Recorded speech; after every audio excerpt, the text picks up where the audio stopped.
La incógnita que desde siempre ha ocupado el pensamiento del hombre, y particularmente de los filósofos, es aquella que propone explicar toda la realidad, el origen de todo lo que existe, quién o qué lo propició, aquello que percibimos, pero también aquello que está presente y al mismo tiempo oculto, e incluso aquello que allí está y frente a lo cual permanecemos indiferentes.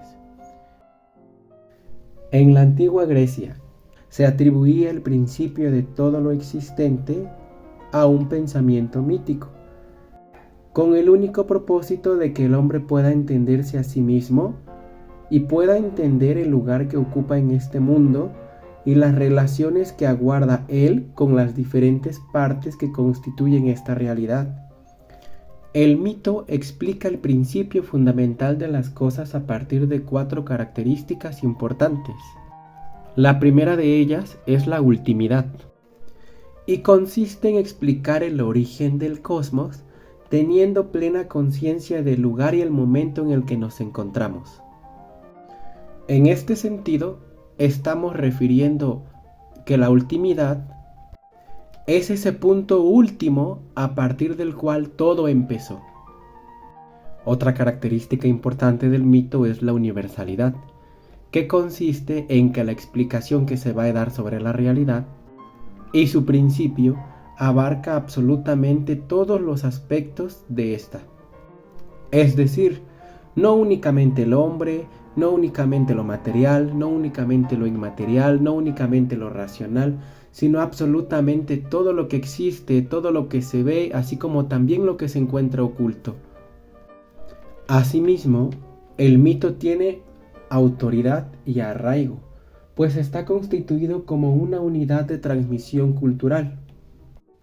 Pues el hombre, en la necesidad de comprenderse a sí mismo, recibe el mito como una herencia, que voluntariamente acepta y que lo lleva a formar parte de la praxis de su vida. Y finalmente, otra característica importante del mito es la personificación, que consiste en explicar el origen del mundo o de los fenómenos a través de personajes o eventos simbólicos. Physis es una palabra que surge en la Grecia antigua de la necesidad de describir la naturaleza, el mundo e incluso al hombre. En una palabra, todo. En este contexto de la Grecia antigua, la mitología y la religión eran fundamentales para explicar los fenómenos naturales, la creación del mundo y de la humanidad. Sin embargo, no eran suficientes. Es aquello denominado como principio fundamental, fondo último de la realidad o experiencia originaria. Como tal, este término se refiere a la naturaleza, la esencia o el principio constitutivo de las cosas y del universo.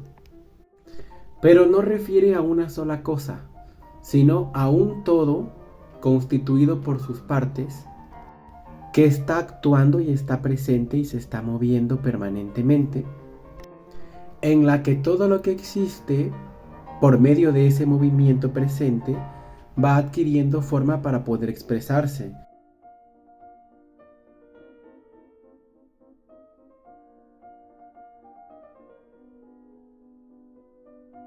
Physis entonces puede entenderse como algo vivo y dinámico, que crea, que transforma y que ordena lo real, y que por efecto de la physis y su propio movimiento activo y presente, está en desarrollo y transformación permanente.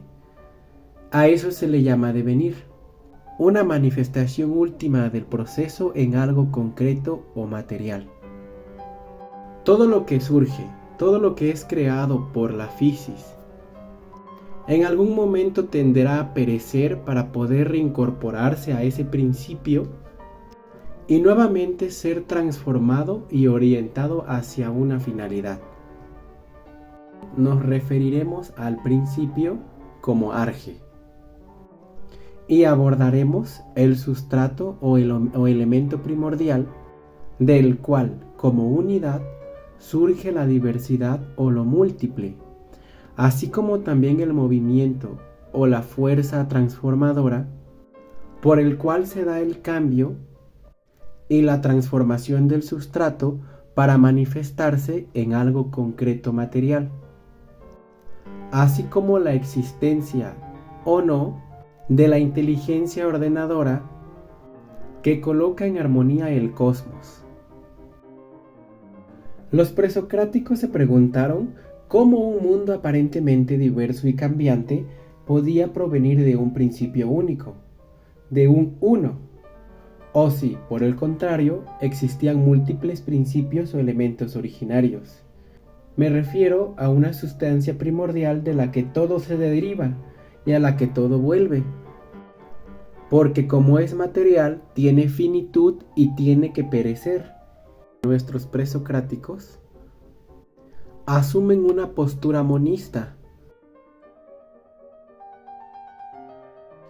Con el primer pensador presocrático, Tales de Mileto, afirmamos que existe un principio único, la physis, en la que el origen de todo lo existente es el agua. Sin embargo, aunque Tales de Mileto sostenía que el agua es ese principio fundamental, las explicaciones mitológicas que ya existían en la antigüedad asociaban el agua con el origen del mundo.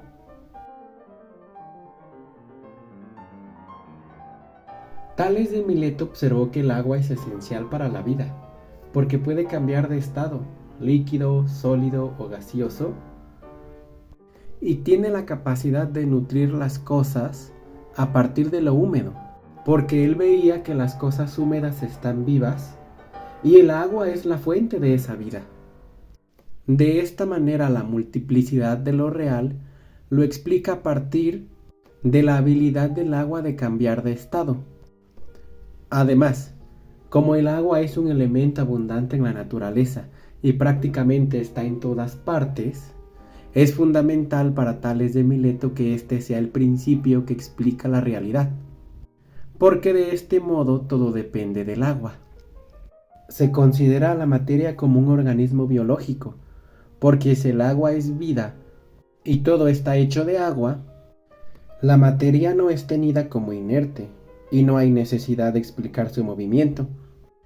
Y esto justifica el por qué Tales de Mileto decía que todo está lleno de dioses, incluso lo inanimado posee un alma que es principio de movimiento. De este modo, si algo se mueve es porque tiene alma, y si tienen vida es porque hay algo divino en ellos. Algo que llevó a Tales de Mileto a creer que todas las cosas tienen vida y que tienen alma es el experimento que realizó con piedras magnéticas, en las que éstas eran capaces de atraer el hierro o el metal, con lo que concluye que en el mundo todo se mueve. En el entendido de que el agua puede cambiar de estado, Aristóteles ofrece una explicación sobre cómo se da esa transformación en el mito del gran río Océano. Para Anaxímenes, el aire es el arge, el principio fundamental de la realidad y la fuente de todas las cosas. Creía que el aire es una sustancia única, infinita, en constante movimiento y que está en absolutamente todas las partes. El aire también puede experimentar el cambio. Y la diferencia que marca un avance trascendental es que se nos ofrece una explicación de la transformación de esta sustancia con un sentido científico, en el que surgen nuevos conceptos. En el aire hay un movimiento eterno que es deviniente, y en él las cosas cambian cuando se calientan o se enfrían. Aquí la rarefacción se asocia con el calor y la condensación con el frío. En esta rarefacción, el aire tiende a disminuir su densidad, y cuanto más se rarifica, más caliente se vuelve hasta convertirse en fuego. Y por su parte la condensación es lo contrario a la rarefacción, pues consiste en el aumento de la densidad del aire. Y en este caso, al condensarse aún más el aire, se vuelve aún más frío y surgen de él el viento, las nubes, el agua, la tierra e incluso las piedras. De hecho, una manera de entender mejor estos procesos de condensación y rarefacción de una manera cotidiana es cuando nuestro aliento lo expulsamos con la boca abierta y este tiende a ser caliente, y luego si lo hacemos con los labios cerrados, el aire se convierte en frío. Frío y calor, condensación y rarefacción pueden parecer cosas contrarias o opuestas, pero conviven de manera equilibrada en ese movimiento eterno y deviniente en el aire para que de allí surja la vida y la realidad, no porque domine uno sobre el otro, sino que se trata de una compensación armoniosa de ambos opuestos, en que uno y otro se suprimen en el momento preciso para que el otro actúe. Y en este respecto hay un caos que da orden para que lo que existe sea. Y desde aquí nuevamente podemos remitirnos a la fisis. Y según Anaxímenes, el planeta Tierra es el primer cuerpo en formarse, pero no como un cuerpo con forma esférica, sino plano, razón por la cual le es permitido flotar sobre el aire.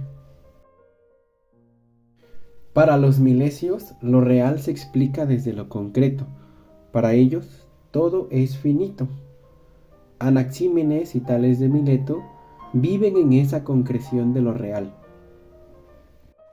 Pero por su parte, Anaximandro ya empieza a marcar la diferencia al proponer la idea de lo infinito y de lo indeterminado con el apeiron, con el que nos quiere decir que el origen de todo no es algo concreto, no es algo material, no es algo visible, sino que el origen de todo es lo infinito, lo ilimitado y lo indiferenciado. Por tanto, lo que se ve no es lo real, sino que lo que está oculto es lo verdaderamente real. El apeiron no es ni agua ni aire, pero sí es más liviano que el agua y más denso que el aire. No es algo material, puesto que sería finito, y una de sus características es que es infinito, que circunda todas las cosas y que de cierto modo las abraza. Es más bien una fuerza ordenadora de la que surgen todos los elementos, lo caliente, lo frío, lo húmedo, lo seco, etc. Es más bien una sustancia sin forma que está activa, que tiene energía y movimientos propios, y en la que conviven los contrarios, desde lo cual surgen todos los seres y en lo cual esos mismos seres cumplen con su disolución de acuerdo a la ley necesaria manifestada en la fisis. Para el pensamiento de Anaximandro, los principales contrarios, a partir de lo cual surge todo lo real, son caliente y frío, seco y húmedo, que nacen del apeiron e interactúan entre ellos en un causo conflicto que da origen a todos los fenómenos del cosmos, y son segregados o separados por un movimiento en forma de torbellino. Esta perspectiva implica que la verdadera divinidad no reside en dioses con características humanas, sino en una ley universal que se manifiesta en el orden natural de las cosas. El apeiron de Anaximandro es ese seno materno del que surge todo lo que existe, del que, por la separación de los supuestos, dieron lugar a la formación del universo, entre ellos la Tierra, que para Anaximandro tiene forma cilíndrica, y que flota en el aire y al mismo tiempo está rodeada de agua y de fuego. Pero curiosamente nada la sostiene. La Tierra se secó gradualmente debido al calor del Sol. Y al respecto, Anaximandro también comparte la idea de Tales de Mileto, pues dice que la vida también nace de lo húmedo. Y si damos por sentado que la tierra se secó gradualmente, quiere decir que había abundante agua, de cuya humedad evaporada por el sol se dio lugar a la formación de la corteza terrestre, de los mares y de los océanos, y asimismo también de los seres vivos. Y lo interesante y al mismo tiempo una novedad que nos proporciona este filósofo presocrático son los primeros indicios de lo que se constituirá como la teoría de la evolución, que con este pensador, aunque de manera muy simplista, nos refiere a la adaptación de algunos seres vivos. Primeramente, los animales también nacen de lo húmedo, y que estos primeros animales eran peces o criaturas acuáticas, pero menciona que nacieron algo así como envueltos en cortezas espinosas, en los que emprendieron un proceso de crecimiento para poder cambiar de ambiente. Pero no es así con el hombre, porque de cierto modo Anaximandro lo concibe como un ser mucho más débil en comparativa con los otros animales. Y procedemos diciendo que Anaximandro creía que los seres vivos, que los seres humanos específicamente, nacieron de los peces, pero que la transformación que el hombre tuvo que atravesar previo a ser independiente, antes de desprenderse de ese seno materno, fue aún más prolongada debido a que tuvo que vivir mucho más tiempo en el interior de los peces, porque tenía que nutrirse lo suficiente y desarrollarse hasta que fuera completamente capaz de autoprotegerse. Es como decir que el hombre, hasta que no tenga la edad suficiente para valerse por sí mismo, no podrá ni tendrá permitido salir al exterior. Todo lo material es finito, y respecto a los seres y su vida, habrán de disolverse, perecer o morir. Entonces, es que Anaximandro cree que todo lo que existe tiene un límite y una medida, y que la justicia se logra cuando se respetan estos límites. Pero cuando algo sobrepasa ese límite, comete lo contrario a la justicia, la injusticia. Y como todo, por ello se debe de pagar un precio o una pena correspondiente, que no es otra cosa más que el cumplimiento de esa ley. Todo lo real tiene un orden, y cada cosa existente procedente de ese principio fundamental tiene un lugar, una función y un propósito con el que cumplir. Nada existe por demás, ni nada hace falta que exista. Todo está perfectamente organizado, distribuido y articulado, como si se tratara de un engranaje en el que cada engrane es una parte de esa realidad, como un sistema que funciona tan perfectamente bien.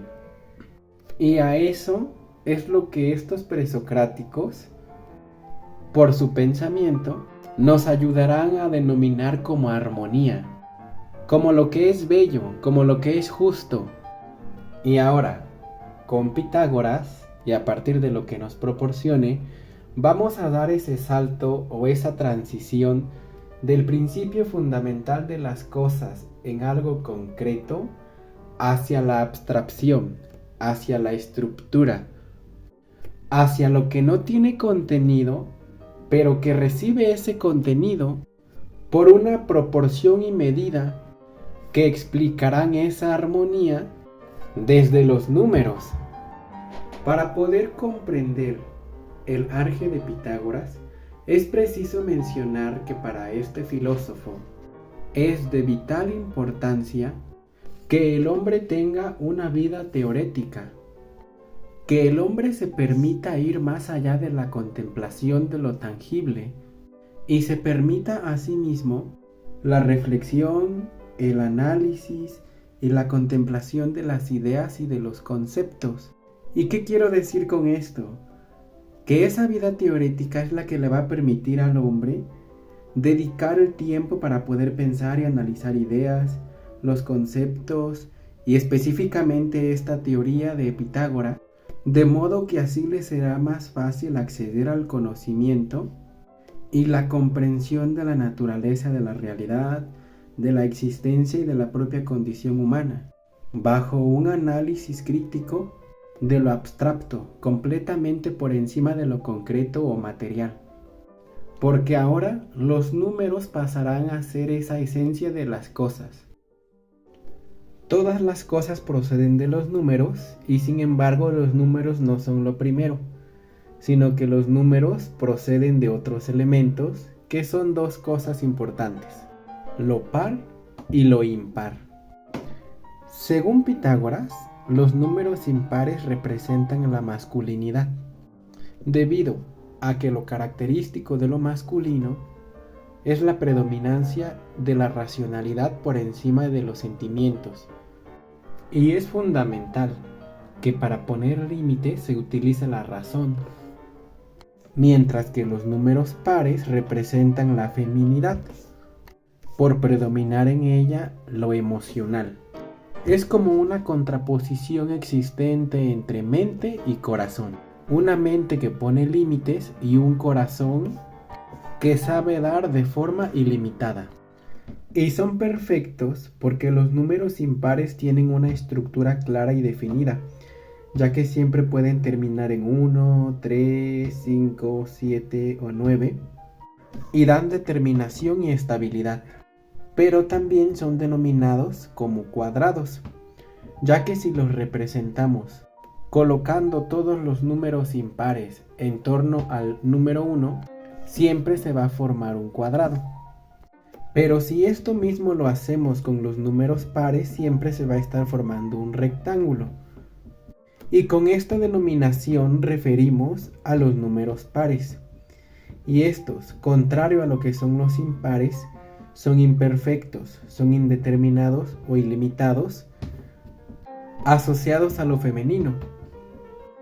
Y de hecho, de manera sumativa, la relación entre los números pares y los números impares, o la suma de estos, siempre va a resultar en otro número impar.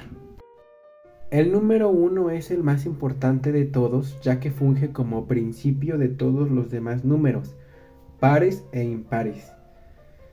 Se trata de un número par impar, porque si juntamos al número 1 con un número par, vamos a originar otro número impar. Pero si juntamos al número 1 con un número impar, originaremos un par. Pero no siempre fue así, porque en su origen el número 1 es impar, con una característica especial, la de poder dividirse en partes iguales. El número 1, al dividirse, resulta en el número 2, y este, al dividirse, resulta en el número 4, y este, al dividirse en partes iguales, resulta en el número 8. Por lo tanto, lo impar origina lo par. Pero no funciona igual a la inversa, porque los números impares no pueden dividirse. Y esto es así porque los números impares no pueden dividirse en partes iguales, porque su estructura numérica no lo permite. Dicho de otro modo es que ningún número impar es divisible por 2 sin dejar un resto. Esto significa que siempre habrá un resto de 1 cuando se divide un número impar entre 2. Ahora bien, el número 10 es el número perfecto por excelencia, y lo ilustramos por un triángulo perfecto, en el que cada uno de sus lados está formado por 4 unidades. Para los pitagóricos, el número 10 era considerado perfecto debido a su representación de la totalidad y la unidad. Y según el triángulo perfecto, este número se obtiene al sumar los primeros 4 números enteros, 1, 2, 3, 4, que nos dan igual a 10, lo que lo hace aún más especial y de cierto modo sagrado. Para terminar con esta exposición sobre los aportes de los 3 milesios, podemos decir lo siguiente. Los filósofos presocráticos, tales de Mileto, Anaximandro y Anaxímenes, compartieron el interés por encontrar el arje o principio fundamental del universo, pero cada uno tuvo una perspectiva única. Entre las similitudes que hallamos entre ellos, es que los tres filósofos buscaron explicar la realidad de manera racional y natural, alejándose de las explicaciones mitológicas. También ellos tres creyeron en la existencia de un principio fundamental que subyace a todas las cosas, llámese agua, aire o el apeiron. Y con ello, su enfoque en la observación empírica y la lógica sentó las bases para la ciencia y la filosofía natural posterior. Y entre las diferencias tenemos que Tales de Mileto consideró que el agua era el principio fundamental de todas las cosas, y él argumentaba que era necesaria para la vida y que por ella pueden existir las cosas, dado los diferentes estados del agua.